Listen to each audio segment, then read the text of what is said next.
Bir şeyi unutmayaq, əziz möminlər. Bu aləmin elə bir qeyri-adi qanunları var. Nə qədər yaxşı mənada zəhmətə qatlaşacaqsan, axirətdə o qədər rahata çatacaqsan.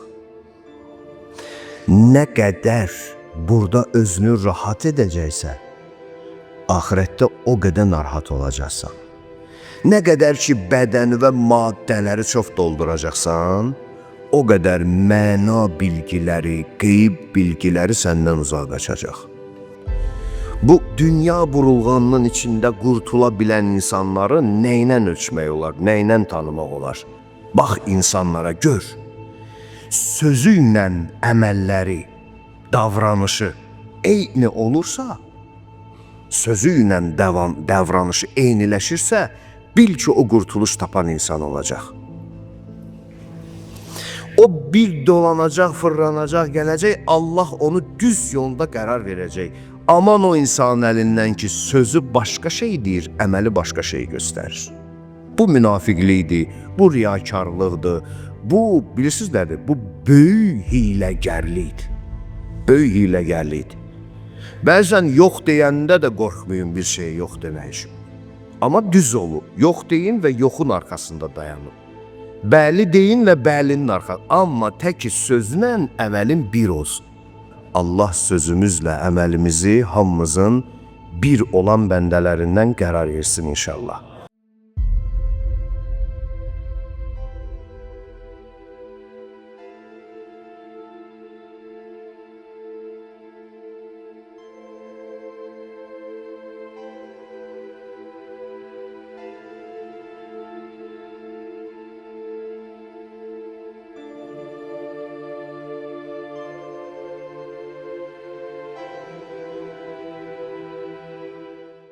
Mövzumuz insanın ruhunun, ağlının, təfəkkürünün qidası sayılan ilahi elmlərin zərurətidir. Yəni Əhl-i Beyt və Hüccət bilgisinin vacibliyindən danışırdıq.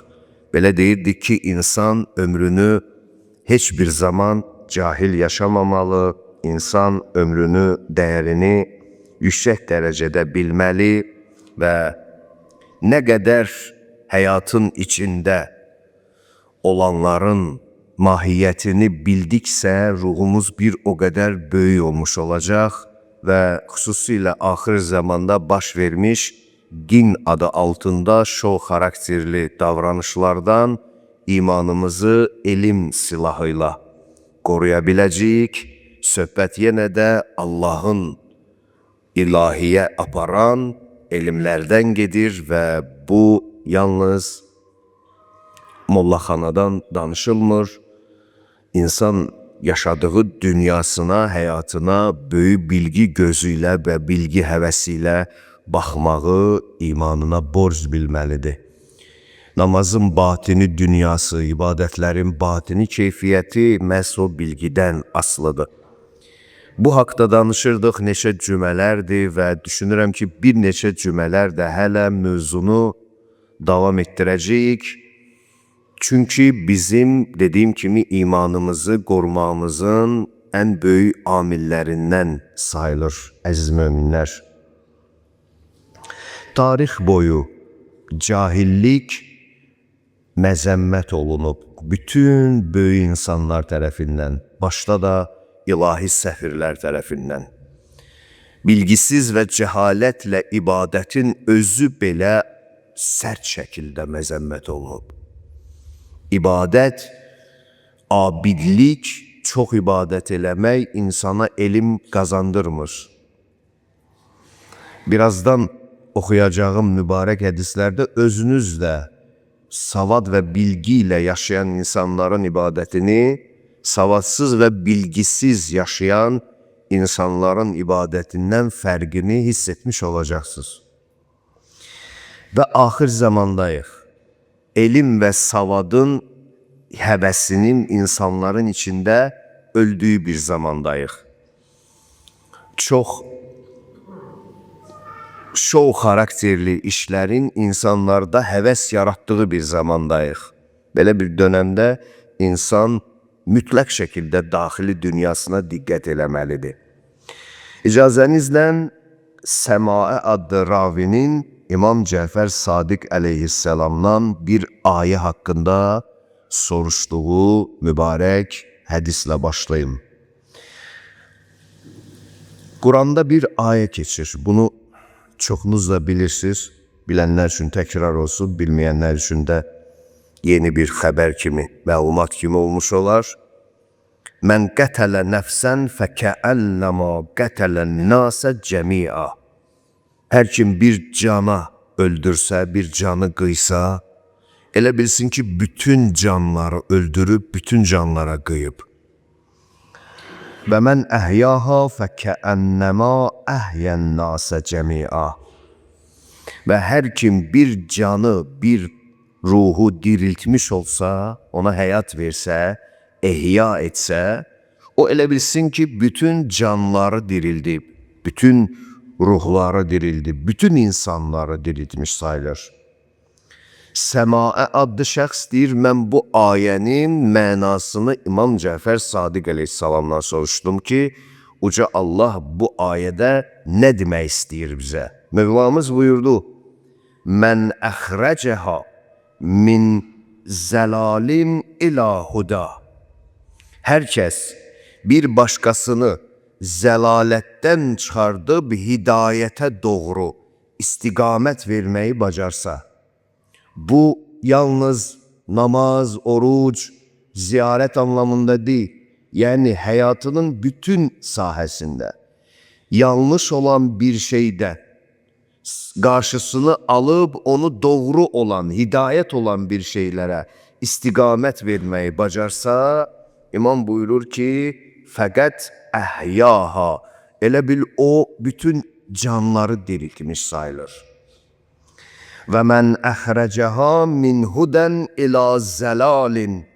Bunun əksi bir başqası da birinin hidayətdən çıxıb zəlalətə düşməyinə səbəb olarsa, fəqəd vallahi əmatəha. İmam əleyhissalam and içir, and olsun Allaha, elə bil ki, onu öldürüb.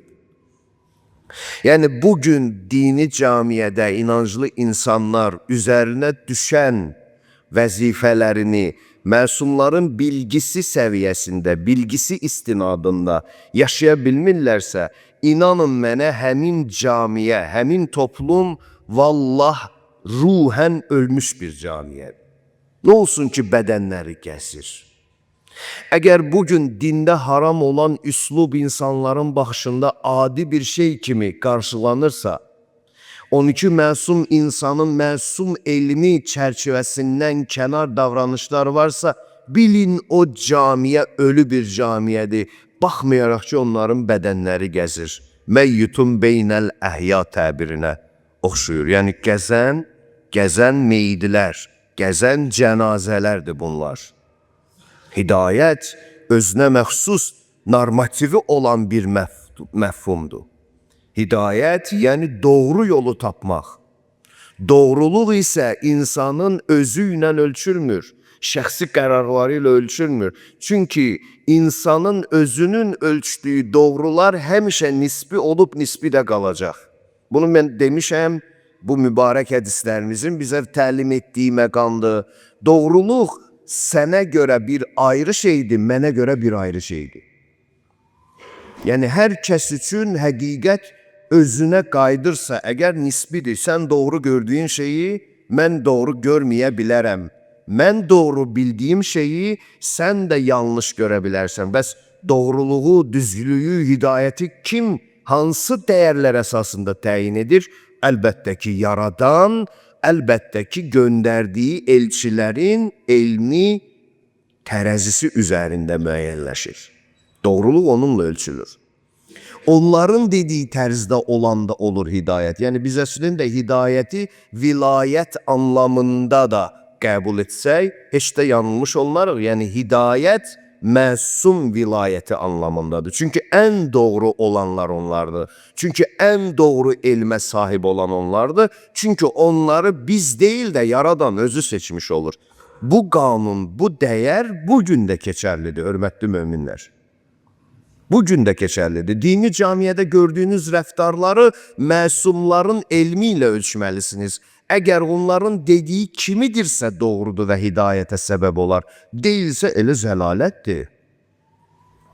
Və bir insanı belə bir zəlalətdən çıxardıb doğru hidayət xəttində olmasına səbəb olmaq, ölmüş bir insanlığı diriltməklə bərabərdir. Mən bir neçə nöqtəni hər zaman çox çıxışlarımda sizlərlə bölüşürəm. Çünki o nöqtələr yadımızdan çıxır. Zaman keçir, vəziyyət dəyişir, insanı da unutmaq bizə məxsusdur. Bəzən unutmağın özü də şəfadır. Hər şeyi yadımızda saxlasaydıq dəli olardıq və yaxud cəmiyyətdə dəli kimi tanınardıq. Doğrudan bu belədir. Bəzən insanın unutması, o da sanki ilahinin bizə bəxş etdiyi münasibətin pozulmaması üçün, yəni münasibət balansının pozulmaması üçün lazımdır. Ona görə də bəzi şeyləri təkrar eləməyin faydası var.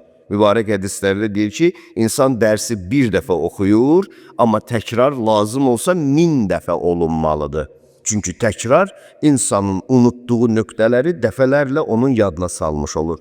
Əd-dərsu hərfun və tikraru əlfun. Dərs bir dəfə olur, amma təkrarı 1000 dəfə olur. Milyonlarla təkrar eləyəcəyimiz məqamlardan biri budur. İnsan gərək inanclı insanlardan danışırıq, özümüzdən, bizdən. Allaha, Peyğəmbərə, qiyamətə, hesaba, kitaba inanan insanlardan danışırıq.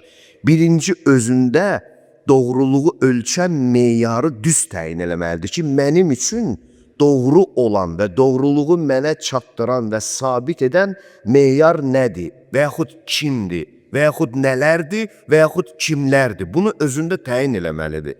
Bunun iki yolu var əsasən. Biri cəmiyyətdir, camiyəmiz, ictimamız, cəmiyyətimiz. Bəzi insanlar üçün elə bilirlər, cəmiyyət bir şey qəbul elədisə, vəssalam, bu doğrudur. Cəmiyyət bir şeyi rədd elədisə, vəssalam, bu yanlışdır. Yəni, əslində cəmiyyəti meyar olaraq qəbul eləyir. Amma imanın tələbində cəmiyyəti meyar olaraq tələbi qoyulmuyub. Həqiqət cəmiyyətin rəftarı ilə deyil, xaliqdən süzülən həqiqət meyarı ilə ölçülür. Yəni, yenə də söz gəlir kitaba və bu kitabın mütəxəssisi olan başda əziz Peyğəmbərimizə sallallahu aleyhi və aleyh, ondan sonra məsum 12 imamın davranışına, elminə, sözünə, hökmünə və s. Əgər meyarımız onların dediyi elm olsa, bu bizi birbaşa ilahinin istəyinə çatdıracaq. Əgər bizim meyar və ölçülərimiz özümüz kimi cəmiyyətimiz olsa, bu bizi bəlkə də %10% doğrularla qarşılaşdıracaq. %90% hamısı yanlış olacaq. Çünki cəmiyyət dediyin şey mən və sən, bizi, biz və siz. Yəni biz ki məsum deyilik, biz ki səmadan hüccət olaraq seçilməmişik, sadə və sıradan bir insanlarıq. Biz nə qədər bu aləmin, xaliqin iradəsini bilə bilərik ki? Biz nə qədər Allahın nəyi necə istədiyini öz başımıza bilmiş ola bilərik ki?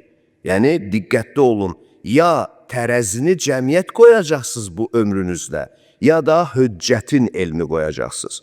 Cəmiyyət qoyduğunuz zaman hələ axır zaman cəmiyyətindən danışaq. Danışaq mı bu dövrün cəmiyyətindən? Yəni 250 il, 300 il bundan qabaqki insanların camiyəsindən danışsaq, hardasa, o da deyil ha, hardasa indikindən çox yaxşı mübahisədə. Onların aralarında olan misal, sözlə dürüstlük indikindən çox üstündür. Çox üstün idi. Onların arasında olan sözə verilən dəyər, etibar, vədəyə sadiq qalmaq çox üstün idi. Onların arasında olan sirri saxlamaq çox üstün idi. Amma indikinə söz deyə bilmirsən. İndikinin vədəsi sözü ağzından çıxdı, ya elə bihudə bir şey çıxdı, fərqi yoxdur. Hələ indiki cəmiyyəti sən Allahın iradəsi ilə ölçürsənsə, sən doğrudan da gəzən ölüsən, özündən xəbərin yoxdur. Allah ruhumuzu belə öldürən fəsadlardan qorusun inşallah. Abidlik asan bir şeydir. İnsan ibadət eləyər. Amma alim ruhiyyə asan bir şey deyil. İnsan zəhmət istəyər. Təcrübə bunu deyir ki, 10 nəfərdən 9'u onu, hamısı abidlik bacarır, ibadət etməyi bacarır. Amma həmin 10 nəfəri elm ölçüsündə, elm otağına daxil eləsən, oradan bir yaxud 2 nəfər elmi sevir, zərurətini bilir, zəhmətinə dözür, qalan 8'i, 9'u yenə də onun zəhmətinə dözmür. Bir şeyi unutmayaq, əziz möminlər. Bu aləmin elə bir qeyri-adi qanunları var. Nə qədər yaxşı mənada zəhmətə qatlaşacaqsan, ahirətdə o qədər rahata çatacaqsan. Nə qədər burada özünü rahat edəcəksə, ahirətdə o qədər narahat olacaqsan. Mevlanın bir sözü var, Əleyhisselamın. Çox sevirəm mən bu sözü. Onun ümumiyyətlə Əhl-i Beytin sözündən üstün söz yoxdur, elmindən üstün elm yoxdur. Bir ləzzət ki, onun sonu əziyyətdir, onun harası ləzzətdir? Bir ləzzət ki, onun sonu əziyyətdir, onun harası ləzzətdir? Və bir əziyyət ki, onun sonu ləzzətdir, onun harası əziyyətdir? Bu aləmin bu qanunu bizə başa salır. Yəni, dünya və axirət arasında, bədən və ruh arasında olan fərqi başa salır bizə. Nə qədər ki, bədəni və maddələri çox dolduracaqsan, o qədər məna bilgiləri, qeyb bilgiləri səndən uzaq qaçacaq. Mən hələ indiyənə qədər ağıl səviyyəsi, intellekt səviyyəsi yüksək olan eyni zamanda qarınqulu adam görməmişəm. Görməyəcəksən. Adam qarınquludursa, mümkündür onun beyni işləsin. Beyni bilirsiniz də üçün işləyir. Yemək üçün, yatmaq üçün, cütləşmək üçün. Yəni, heyvani qərizə ilə paralel yaşayır bu adam. O da onu edir də. Ona elm lazım deyir ki, onun işi yeməkdir, aclı yeməkdir, yedi ehtiraslanmaqdır, hələ heyvan ehtiras hissində bilmir. Sonra da gedib öz əks cinsi ilə cütləşməkdir. Nə qədər insan həyatını belə yaşayır, o qədər də onun mərifət, elm, axirət, ruh, bilgilər, nə bilim, qeyb bilgiləri, yuxu elmi, heç nədən xəbər olmayacaq onun. Bir dənə əşya kimi yaşayan adamdır o vəssala. Amma sən nə qədər ki, mənanı, maddəni azaldacaqsan. Baxın, Peyğəmbərlərin həyatında bunu canlı görmək olur, məsumların. Onlar da çörək yeyib, onlar da ailə qurub, onlar da olub, amma hamısını çox az. Yəni, ehtiyac qədər və ondan da biraz aşağı. Bu ikinci bir qanundur. Maddə çoxdursa, məna daxil olmayacaq sənin ürəyinə. Maddə azalacaqsa, bəli, məna yavaş-yavaş artıq. Beynin açılacaq, gözün açılacaq, insanların qəlbindən xəbərdar olacaqsan, istəklərini biləcəksən. Bütün bunlar hamısı ibadətin də o zaman dəyərli olacaq. İmam-ı Cəfər Sadiq əleyhisselamın ikinci hədisi İzâ kâne yevmul qiyâmeh bə'asallahu əzzə və cəllə əl-alimə vəl-abidə. Qiyamət günü ki olacaq, bir alim bəndəsindən, bir abid bəndəsindən Allah Teala hesaba bir yerdə saxlayacaq, çəkəcək. Fəizə vədəfə beynə yədəyillahi əzzə və cəl. Onlar ki gəlib Allahın huzurunda hesab verməyə dayanacaqlar, abid olana deyəcək ki, intəliq iləl cənnə. Get cənnətə. İbadət eləmisən, get cənnətə. Günah eləməmisən, ibadət eləmisən.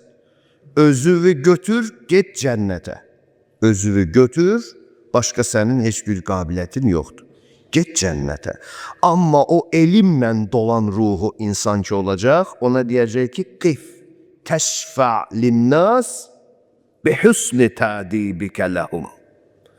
Dayan, istədiyin insanlara o elmlə ki ədəbin var idi, elmi ədəblərin ki mövcuduydu, istədiyin insanlara şəfaət elə, özünlə bərabər onu da götür get cənnətə. Fərqi var. Biri özünü götürür aparır. Yəni biri egoizmdir. Halal da olsa egoizmdir. Özünü istəmə. İbadət budur. Ancaq özünə qayıdır, özünə qayıdır, özünə qayıdır. Amma elm özünə qayıdan şey deyil. Elm xidmətdir. Xidmət, böyük bir xidmətdən söhbət edir. Gör nə qədər fərqi var abidliklə, elmi potensialın.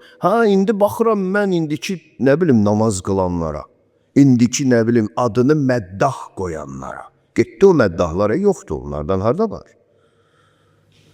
Yaxşı ki, o köhnələr demişsə, quyruğundan, qənədindən biz uşaq olarkən yaxşı məddahları görmüşdük. İndikilər müğənnidir, sadəcə din libasında. Din. Sən bununla hara qədər gedə biləcəksən? Nə qədər olacaq ki? Nə qədər bu kliplərlə sən hansı elmləri kəşf eləmişsən? Bir də görün mənə. Bəlkə bitkilərdən xəbər vermişsən, bəlkə heyvanların dilini bilirsən, bəlkə xarakterləri bilirsən. Hansını bilirsən? Heç birini. Əyləncədən başqa bir şey deyil bu. Maksimum özünü xilas eləyərsən, o da bu gedişatla çətin. Budur bizim imamımız. 12 imamımız bizə bunu öyrətmişdi ki, gedin axır zamanda ancaq kliplər çəkdirir. Hədislər bunun üçün qalıb ağzı günəşə baxır ki, bunu kim oxusun? Kimə oxuyaq biz bunları? Kimə deməliyik biz bunları? Bu işi ancaq molla oxumalıdır bunu. Bunu sən də oxumalısan, sən də oxumalısan, hamımız oxumalıyıq, qadın da, kişilər, uşaq da. Əgər imanımız varsa yol budur. Yox eləmiriksə deməli biz ümumiyyətlə düzgün baxmırıq etiqadımıza, məzhəbimizə, mənhəcimizə, yolumuza, istiqamətimizə. Və baxmırıqsa deməli əslində bizim üçün meyar onlar deyil, cəmiyyətdir, cəmiyyət. Yəni biz əslində başqa yola gedirik dostlar, xəbərimiz yoxdur. Başqa şeyə inanırıq, başqa şeylərlə məşğul oluruq. Mollası demir, axundu danışmır, o birisi eləmir. Axund gedib tort kəsirsə, onun nə olacaq ki o axundda? Adı qoyur ki, İmam Sadiqin mövludu, filan imamın mövludu, nə bilim, filan imamın şəhadəti, şərpartdat, xonça, ay kişi nə ol? Biabırçılıq deyil bu. İmamın mövludunda xonça tuturlar abi. Mən belə şey görməmişəm. Yaxşı bu xonça tutanların içini qurdalıysan ki, görün bunun bir elmi var, yoxdur elmi. Elm deyilən şey yoxdur onda. Nağılbazlıqdan, ondan bundan başqa bacardığı ikinci bir şey yoxdur. Acığınız gəlməsin, mən heç kimə konkret adlı, ünvanlı söz demirəm. Mən dövrün bəlasından sizi və özümü ayatmaya çalışıram. Mənim borcumdur dedim də, bunu həmişə deyirəm. Qorxuram mən burada sizlə danışanda ki, uca Allahın qarşısında mən nə cavab verəcəm, mən bu kişilərə nə dedim, nə danışdım bu kişilərə? Nə öyrətdim, nə öyrəndim, nə bölüşdüm, nə paylaşdım, mən sizlə nə bölüşdüm, nə paylaşdım? Dininizə, imanınıza böyük sahib çıxın, mənim qeyrətli qardaşlarım, əziz qardaşlarım. Hərəniz bir kişisiz, hərəniz bir qeyrət nümunəsisiz. Hərəniz bir, necə deyim, dağsınız. İmkan verməyin ki, bu üzdə başqa şey görsənənlər sizin imanınızı, axirətinizi əlinizdən alsın. Gedin 12 imamın ətəyindən möhkəm yapışın. Mən sabah sağ oldum, ölü oldum, burada oldum, olmadım, həyatı bilmək olmaz. Amma bunu sizə bir dost kimi, qardaş kimi, bir din xadimi kimi sizə xahiş eləyirəm. Sonra tələb edirəm və sizə özümə vəzifəmizi xatırladıram. Biz bunun üçün vəzifələmişik, oyunbazlıq üçün yox. Bu yerdə müfəzzəl deyir ki, İmam Cəfər Sadiq Mövlama dedim, Bimə yu'rafun naci. Qurtulan insanlar bu həyatda, naciyə nicat tapan insanlar. Baxın, nicat tapmaq da bir işdir ya, valla, dünya çətin bir yerdir. Dünya çox çətin bir yer, tələb eləyən yerdir, heç nə rahat deyil. Adicə özünüz elə maddi qazancınızdan da bunu ölçə bilərsiniz. Rahatlıqla qazanırsınız neysə, əziyyət çəkirsiniz, soyuğu bilmirsiniz, isti bilmirsiniz, işləyirsiniz. 30 gün buradan o yana əziyyət çəkirsiniz ki, sonda bir filan qədər mənə bir bəhrə gələcək, mən gedib yemək yeyəcəyəm, ailəm, uşağım, o, bu və s. dolanacaq belə. Hər şey çətindir də, aləmin işi budur. Aləmin işi budur. Üstə gəl bu insanlarla davranış, karakterlərlə davranış, onun sözü təsir edir sənə, bunun sözü təsir edir sənə, güclü olmalısan, düzlü seçməlisən, yanlışı atmalısan. Bütün bu burulğanın içində nicat tapmaq hər kişinin işidir. Soruşdum ki, Mövla, nicat tapan insanı nəylə tanımaq olar? Bu dünya burulğanının içində qurtula bilən insanları nəylə ölçmək olar, nəylə tanımaq olar? Həzrət buyurdu ki, mən kanə fe'luhu li qavlihi muvafiqən fəhuvə nac. Bax insanlara gör, sözü ilə əməlləri, davranışı eyni olursa, sözü ilə davranışı eyniləşirsə, bil ki, o qurtuluş tapan insan olacaq. O bir dolanacaq, fırlanacaq, gələcək, Allah onu düz yolda qərar verəcək.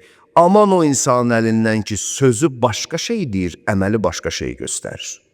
Bu münafiqlikdir, bu riyakarlıqdır, bu, bilirsiniz nədir? Bu böyük hiləgərlikdir. Böyük hiləgərlikdir. Bəzən yox deyəndə də qorxmayın bir şey yox demək üçün. Amma düz olun, yox deyin və yoxun arxasında dayanın. Bəli deyin və bəlinin arxasında. Amma tək sözlə əməlin bir olsun. Ayrı oldusa, bu adam qurtuluş tapmayacaq bu dünyada. Hər kəsin də deyir, sözü, əməli bir deyilsə, bil ki, o insan heç bir zaman xilas olmayacaq bu aləmdə. Allah sözümüzlə əməlimizi hamımızın bir olan bəndələrindən qərar versin inşallah. Silsiləvi olaraq imamlarımız gəlir, Peyğəmbər Əkrəmin haqqında bu sözü deyir ki, bir nəfər bir gün Peyğəmbərimizə yaxınlaşdı, dedi ki, ya Resulallah, elm deyilən şeyin haqqı nədir? Yəni, elmin haqqı, hüquqi tərəfi necə olmalıdır? Həzrət buyurdu ki, birincisi budur, əl-insatu ləhu. Elm susmağı sevməyən bir şeydir. Elm səsi olar, elmin səsi olar. Əl-insat, yəni saut, yəni danışmalısan, deməlisən. Susmaq elmə aid olan bir şey deyil. Dində çox danışmaq qəbul olunmursa, boş çox danışmaq qəbul olunmur. Boş və bihudə, mənasız şeyləri çox danışmaq qəbul olunmur. Amma elm deyilən şey başdan ayağa mənadır.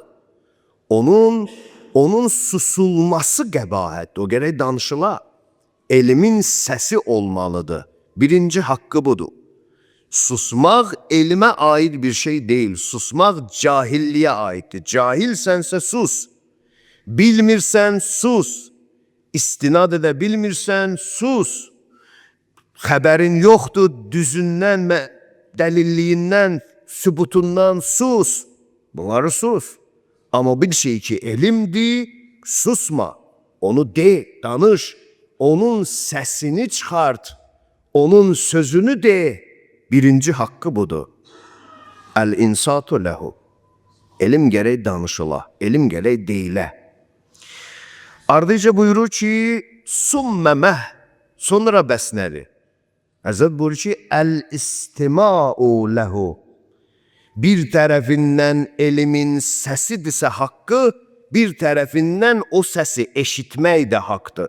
Yəni, gərək dinləyəsən, gərək qulaq asasan, gərək eşidəsən. İstima eləyəsən, sima edəsən, yəni eşidəsən. O belə deyəsən, eşitməyəsən, düz olmaz ki bu. O səsi eşitmək də onun ikinci bir haqqıdır. Soruşdum, bəs sonra nədir? Həzrət buyurdu ki, əl-hifzu ləhu. Üçüncü haqqı onu qorumaqdır. Elmi dedi, birin eşitdi, üçüncü qorudu. Qorumaq lazımdır. Yəni, onu bir yanda yazmaqla mı, bir yanda yaddaşla saxlamaqla mı, bir yerdə qeyd etməklə mi mütləq qorumaq lazımdır. Yaddan çıxacaq çünkü. Bir başqa yerdə Peyğəmbər Əkrəm buyurur ki, kitabə ilə elmlərinizi zəncirləyin, qaçmasın sizdən. Vallahi belədir. İndi burada oxudun, elədin, əla bildin. 3 ay sonra gəl səndən soruşum ki, burada nə oxuduq? Deyəcəksən yadımda deyil ki. Getdi.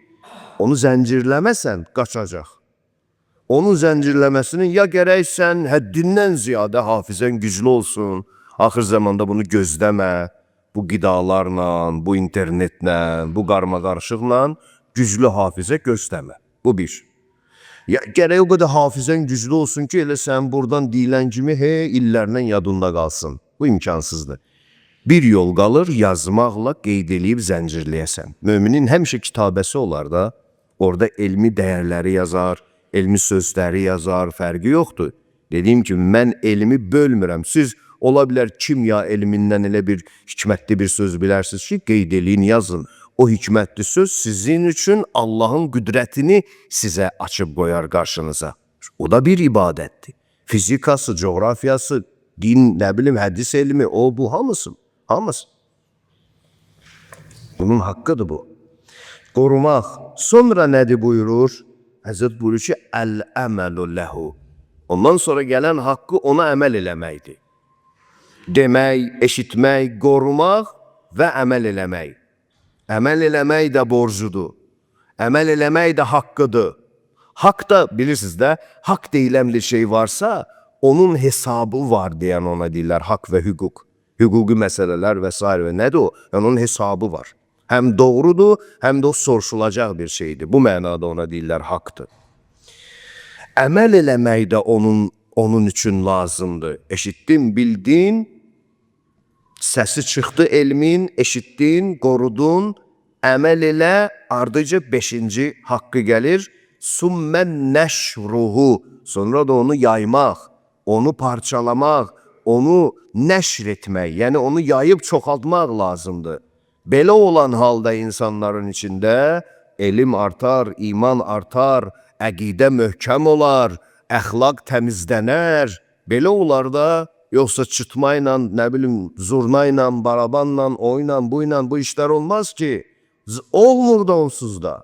İllər də eləyir namaz qılanlar bu xətalı işlər. Nə olur ki? Nəyə imza atıblar ki? Nə yaxşı bir şey olub ki, xəbərimiz olmayıb. Əksinə gözdən düşmüşük. Qiymətdən düşmüşük, ciddiyyətdən düşmüşük. Bu işlərimizlə Peyğəmbərə də biraz ləkə yaxmışıq. İmama da biraz ləkə yaxmışıq. Bunların da hesabını Allah soruşacaq onu eləyənlərdən, onları dəstəkləyənlərdən. Nə əməllərlə məşğul oldun ki, Peyğəmbəri yanlış tanıtdırdın bu insanlara. Cəmaat Peyğəmbərin ciddiyyətini qoydu bir qırağa, onu başqa cür tanıdı. Nə işlər gördün sən, ey insan? Orasını danışsaq, bu xəmir çox su aparar. Orası qalsın sonraya. Amma siz bildiniz, mən nə dedim? Dünya hamısı cahillikdir. Yalnız elm açıldığı yerlər istisna. Təbii ki, burada Peyğəmbərlərin, məsum höccətlərin və sonra onlara tabi olan ustadların, elmlərin, nə bilim, alimlərin, şəxsiyyətlərin belə-belə zəncirvari gedir. Əgər o elmi yerlər açılmırsa, dünyan cahillikdən başqa bir şey deyil. Büsbütün cahillikdir sənin dünya. Əd-dünya kulluha cəhlun illa məvazi'əl elm. Elmi məqamları istisna eləməklə dünya bütün dövriyyəsi cahillikdir. Yəni, bilmirsən axı nə var, nə yox. Bu mənada. Bilmirsən ki, bu nə aləmdir. Hansı məsəl üçün bitkini yesəm, mənə xeyri var, hansını yesəm ziyanı var. Bunu bilmirsən ki, cahillikdir. Mən misal əynimə nə geyinsəm düz olar, nə geyinməsəm düz olmaz. Bunu bilmirsən ki, cahillikdir. Yalnız elmi yerlər istisna, dünya büsbütün cahillikdir. Elm büsbütün hamısı sənə bir sübutdur. Yalnız əməl elədiklərindən başqa. Əməl elədiklərin mənfəətdir. Sən nə olsun ki, bilirsən? Əməl eləmirsənsə mənfəət yoxdur. Bəli, bilirsən, bilmək sənə mənfəət gətirməz. Amma əməl eləsən, bildiyindən faydalanmış olarsan. Elmin hamısı sənin üçün sübutlardır. Höccətün yəni sübutlar, açılan qapılar. Amma sən gedib ona əməl eləməsən, boş-boşuna bilməksən mənfəət gətirməz. Mənfəət ona əməl eləməkdən asılıdır. Vəl əməlu kulluhu riyaun. Bəh, bəh, bəh. İlla ma kana muxlisən. Bir əməllərin hamısı, yalnız ixlasla olunanlar istisna, hamısı riya təhlükəsindədir. Yəni orada sən öz nəfsini faktor kimi qoya bilərsən, orada kimsə səni tərifləsin qoya bilərsən. Çox deyə belə, ibadətdə ümumiyyətlə çoxdur. Çox görmüşəm mən, ibadət edir gözünə, gözə soxur. İbadət edir, mən filan yerdə idim, xəbərim var, filan kəs, filan yerdə bir sən, Aşurada mən, məsələn, Kərbələdaydım, o bu, elə dilə gətirir ki, buna qıraqdan desinlər ki, bəh, bəh, bəh, buna bunu desinlər. Sonra da buyurur ki, ixlas özü də təhlükədədir. Yalnız və yalnız bəndə o əməlin nə ilə mühürlənəcəyini bildikdən başqa. Sən biləsən ki, bu əməlin sonu səni hara aparıb çıxardacaq. Onu bilənə qədər ixlasın özü də təhlükədədir. Baxın özünüzə, müğayət olun imanınıza, müğayət olun ömrünüzə, müğayət olun hər şeydən dostlar. Allah imanınızı kamil eləsin.